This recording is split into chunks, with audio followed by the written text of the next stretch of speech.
The power of silence, मौन रहने के 6 फायदे। हम इन 6 फायदों के बारे में बातें करने वाले हैं, तो चलिए शुरू करते हैं। किसी महापुरुष ने कहा है कि अगर साइलेंस रहने की ताकत जान ले तो आप दुनिया को जीत सकते हो। महान आचार्य चाणक्य ने कहा था कि जिस इंसान ने ये समझ लिया कि क्या, कब, कहाँ और कितना बोलना है, तो उस व्यक्ति को सफल होने से कोई नहीं रोक सकता। ऐसे व्यक्ति की सफलता सुनिश्चित है। जिस तरह से कमान से निकला हुआ तीर कभी लौटकर वापस नहीं आता, ठीक उसी तरह मुंह से निकले हुए शब्द कभी वापस नहीं आते। शब्द और भाषा हथियार है, और कमजोरी भी सही समय पर ही सही शब्दों के प्रयोग से इंसान को परेशानियों से बचा सकता है।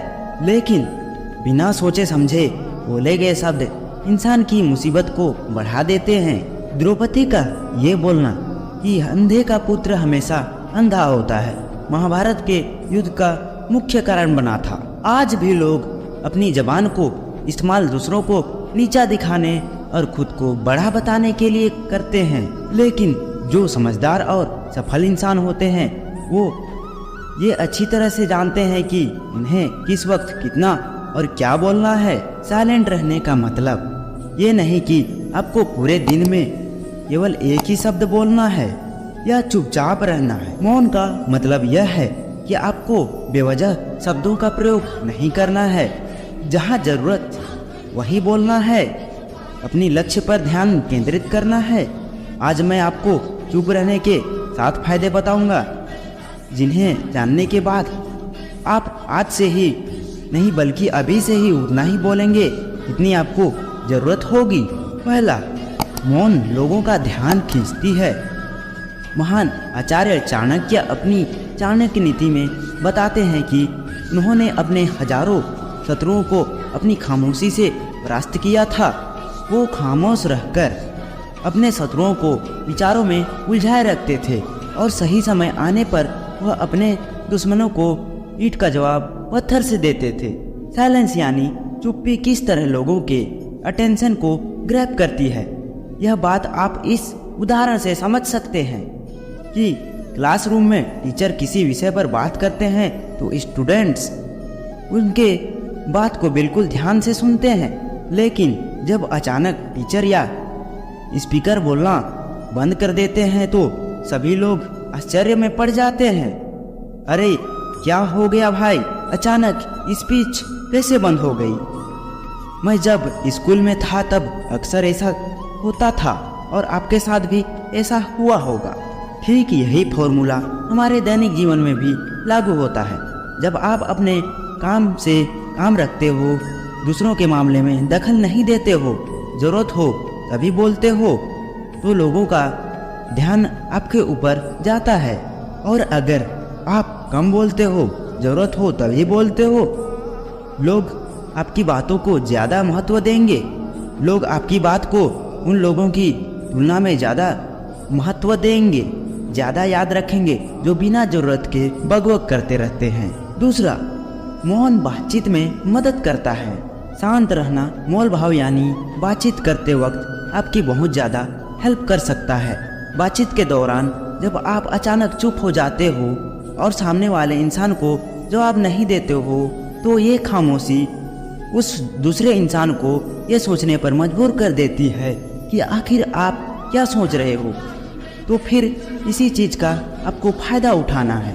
सामने वाले को ये सोचने दें कि आप क्या सोच रहे हो। मान लो आप कोई डील फाइनल कर रहे हो, या सामने वाले पार्टी को जल्दी से यस और फिर या नो मत बोलो, क्योंकि कुछ सेकंड का पॉज लो। आपकी ये चुप्पी सामने वाले इंसान को परेशान करेगी, और वो सामने वाला इंसान बोलकर आपकी इस खामोशी को भरना चाहेगा। उनको सारी बातें बोलने दें, जिससे आपको बातचीत आगे बढ़ाने में मदद मिलेगी और आपका साइड बातचीत के दौरान ज़्यादा भारी रहेगा। तीसरा, मौन आपको विश्वास बनाने में मदद करता है। अगर आप एक मजबूत रिलेशनशिप बिल्ड करना चाहते हैं तो उससे पहले आपको ट्रस्ट यानी विश्वास बिल्ड करना होगा। और विश्वास तभी बिल्ड होगा जब आप सामने वाले इंसान की बातें ध्यान से सुनेंगे, यानी बातचीत के दौरान बोलेंगे कम और सुनेंगे ज़्यादा।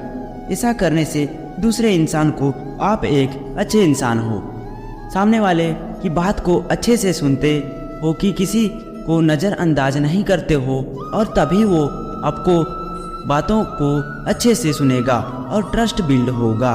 चौथा, उत्तर प्राप्त करें। आपने ऐसे कई सारे इंसान को देखा होगा जो कई प्रश्न पूछते रहते हैं और रुकते नहीं हैं और अपनी बकबक चालू रखते हैं, या फिर दूसरों को बोलने का मौका नहीं देते। अगर आप भी ऐसा करते हो तो आप दूसरे इंसान के भाव को जानने का मौका नहीं मिलेगा। लोग आपके प्रश्नों का जवाब नहीं देंगे, इसलिए कोई भी प्रश्न पूछने के बाद आप साइलेंस हो जाओ। आप अपना ओपिनियन मत दो। लोगों का क्या ओपिनियन है उस बात पर, उस प्रश्न पर आप जानने की कोशिश करो, शायद आपको कुछ नया सीखने को मिल जाए। कुल मिलाकर आप प्रश्न पूछने के बाद जितना जल्दी चुप हो जाओगे, आपको उतना जल्दी आंसर मिलेगा। स्वामी विवेकानंद जी, जो अपने बुद्धिमत्ता और विजडम के कारण पूरी दुनिया में जाने जाते हैं, उनमें भी ये क्वालिटी देखने को मिलती है।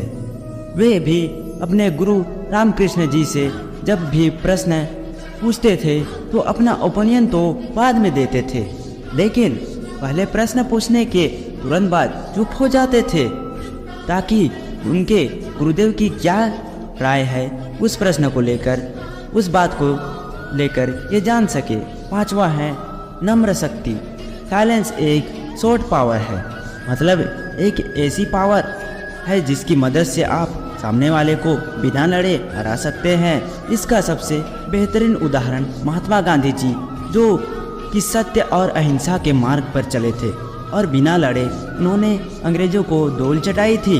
महात्मा गांधी जी जानते थे कि अगर हमने अंग्रेजों से लड़ाई की तो हम उनसे कभी नहीं जीत पाएंगे। उन्होंने शॉर्ट पावर का इस्तेमाल किया और अंग्रेजों को हराया। कई बार लड़ने से और झगड़ने से प्रॉब्लम सॉल्व नहीं होती, चुप रहने से और शांत हो जाने से प्रॉब्लम सॉल्व हो जाती है। छठवां, विचारशील मौन। द क्विट बुक के ऑथर सुशांत चैन अपनी बुक में बताते हैं कि थॉटफुल साइलेंस कई सारी मुसीबतों से बचा सकती है। एक लड़का लैपटॉप खरीदने जा रहा था, तभी उसको रास्ते में वर्षों पुराना एक दोस्त मिलता है, जो उसको बोलता है कि तुम जहाँ लैपटॉप खरीदने जा रहे हो उसी के पास एक घर है, वहाँ ये सामान डिलीवर कर देना। वह अपने दोस्त को ना नहीं बोलता है और उसका सामान ले लेता है, लेकिन जहाँ सामान डिलीवर करना था वो घर उस दुकान से काफ़ी दूर था। उसका बहुत सारा समय बर्बाद हुआ उस आइटम को डिलीवर करने में। बाद में जब वह दुकान पर पहुंचा तो वह दुकान बंद हो चुकी थी। उसे अपने दोस्त के ऊपर बहुत ज़्यादा गुस्सा आया। इसलिए हमेशा हाँ नहीं कहना चाहिए, ना कहने और साइलेंस के पावर को समझना चाहिए। तो दोस्तों, इन सब बातों से आप ये समझ चुके होंगे कि साइलेंस में बहुत ज़्यादा पावर है। साइलेंस के पावर को कम नहीं समझना चाहिए। साइलेंस आपको बहुत सारी मुसीबतों से बचा सकती है, और अगर आप भी इन बताई गई बातों को उतारते हो, जहाँ ज़रूरत है वहीं बोलते हो, डेफिनेटली आपको बहुत ज़्यादा फायदा होगा। तो दोस्तों, आई होप आपको वीडियो पसंद आई होगी। मिलते हैं नेक्स्ट वीडियो में। राधे राधे।